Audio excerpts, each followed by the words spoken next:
Europe and still causing major headaches for Canadians trying to cross the Atlantic.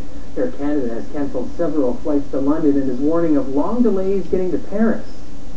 In London, British Airways is advising travelers not to go to Heathrow Airport unless they have a confirmed booking. Our focus has to be on safety and on getting the airport running again as quickly as possible. So that's why we're going to be spending the afternoon clearing the southern runway and getting the spans, which is the parking spaces for the planes, de-iced so the planes can get on their way. In Paris, Charles de Gaulle Airport is open but not operating at full capacity. However, for some tourists, the snow covering the Paris landscape is beautiful. We've been here a couple of times and it's a difference, everything with a white layer, and yeah, it's beautiful to see the things in this time of year. Other European airports affected by the weather include Frankfurt, Amsterdam, and Florence, Italy. Back to the island now. Police and RCMP are out in full force trying to keep impaired drivers off the road. On the South Island, members of the Integrated Road Safety Unit, or IRSU, will be conducting road checks throughout the holiday season. Amy's reporter Eric Thompson sat down with a member of IRSU to discuss the dangers of impaired driving and BC's tough new drinking driving laws. Staff Sergeant Frank Wright is with the Integrated Road Safety Unit, also known as IRSU, and you're a member of the Saanich Police Department. Thanks for coming in. Thanks for having me, Eric. Let's talk first of all about what police forces call IRP. What does that stand for? That's the immediate roadside prohibition that was enacted on the 20th of September this year. Some misconceptions about what that is exactly and what it means. The rules really haven't changed as far as the levels that are permitted of alcohol if you're drinking. That 0.08 we always hear about. Can you talk a bit about why people think they've changed? Well, I think that perhaps because of different influences, people got different messages and there's some confusion out there. The legislated limits have not changed at all.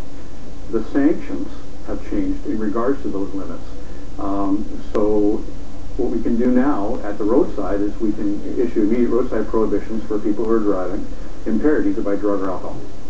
And people would argue, okay, if I'm at 0.07, for example, and I'm driving my vehicle, I'm under the legal limit, why would you impound my car? And why should I not be able to drive? Well, you're under the criminal code limit of 80 milligrams percent. But here in British Columbia, we have a statute that between 50 milligrams percent and 80 milligrams percent, you can get a 24-hour suspension, and that's what it was in the past. Now the IRP says there are 3, 7, and 30-day prohibitions for driving within that range. So that allows us the opportunity to prevent further repetitions of the offense and keep our roads safe. The idea is quite simple, really. It is to keep people safe. If people have had a couple of drinks and they want to gamble, and I feel like I can drive, but you know, as a police officer, you know that impairment can affect the way you drive. The idea is very simple. It's just to make people think about what they do before they possibly get into some devastating crash that could kill them or others. That's correct. And you know, the key thing here is that what we're noticing on the roadside is we're discovering less impaired drivers than before, and we're also identifying a greater number of designated drivers. People are actually very proud that they are being the designated drivers for their group of friends or their loved ones. And we've kind of formed a very informal but meaningful partnership with the public that we serve, in that they're supporting us and we're supporting them in keeping our roads safe. And it does give a lot of comfort to my people and the other police officers here that we're getting such an overwhelming support from the public. And it's really about just changing behaviors. Before, maybe someone would say, well, I'm going to go out to the bar, I'll have a couple of drinks, and then I can drive because I'm fine.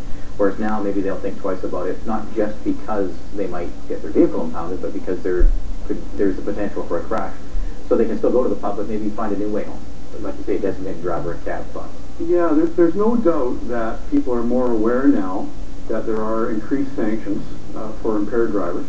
But also, I think the message of public safety and road safety is partnered with that, and they're getting both messages that it's not just about my going out and having a good time with my friends. I have to be responsible for my friends and myself and the other people on the road.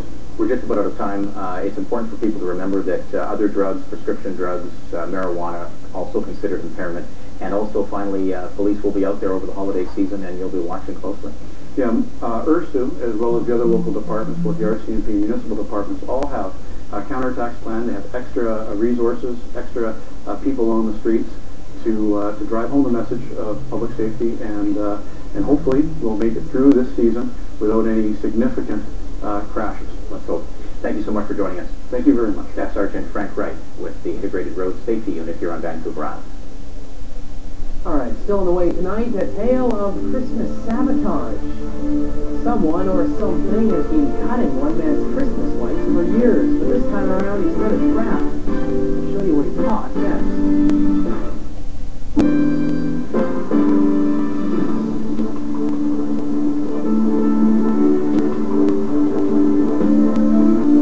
Welcome back. The Colorado man who goes all out at Christmas time was getting fed up with having his Christmas lights cut year after year.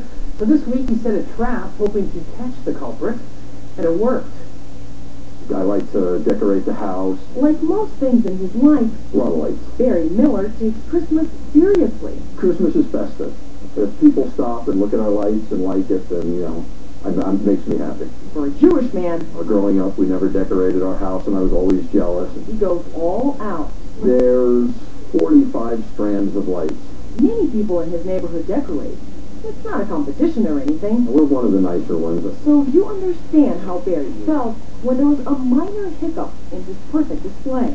4 or 5 years ago, our driveway lights got cut in one place. And not a big deal. I thought it was an accident. Maybe one of the kids running through the yard tripped over it and it snapped in the cold. Barry fixed it that day, and then... Happened again a week later in the exact same spot between the exact two bulbs. And so it continued to happen, year after year. We were suspicious that the lights were being cut by a neighbor. Christmas after Christmas, for 4 or 5 years. Initially mad, and then it developed almost into a challenge.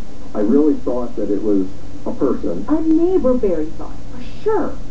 Remember how I told you he takes things seriously? So he had an idea how to get whoever was doing it. He installed a camera and lights hooked up to a motion detector. And finally today, the culprit was busted. I was so excited because they were cut in broad daylight. Then we looked at the tape, and I was so disappointed. I actually thought we were going to catch a person and go through with my plan. Not going to happen, because the menace It's a rabbit. It's almost like he's making sure nobody's watching him. has been messing with Barry's life. Comes up, takes his little bite, and away he goes. Barry can't do much about it. Now it's going to be human versus rabbit. But if cayenne pepper doesn't work, Barry is seriously thinking of buying coyote or fox urine online to get this thing to stay away. It's Christmas. Got to keep the lights up. Well, finally for us tonight, nothing says Christmas like Speedos. About 24 runners participated in the 8th annual Speedo Run in Santa Monica. The runners sang Christmas carols and jogged in the rain to help children. The Speedo Run benefits a program called Exceeding Expectations in the San Bernardino School District.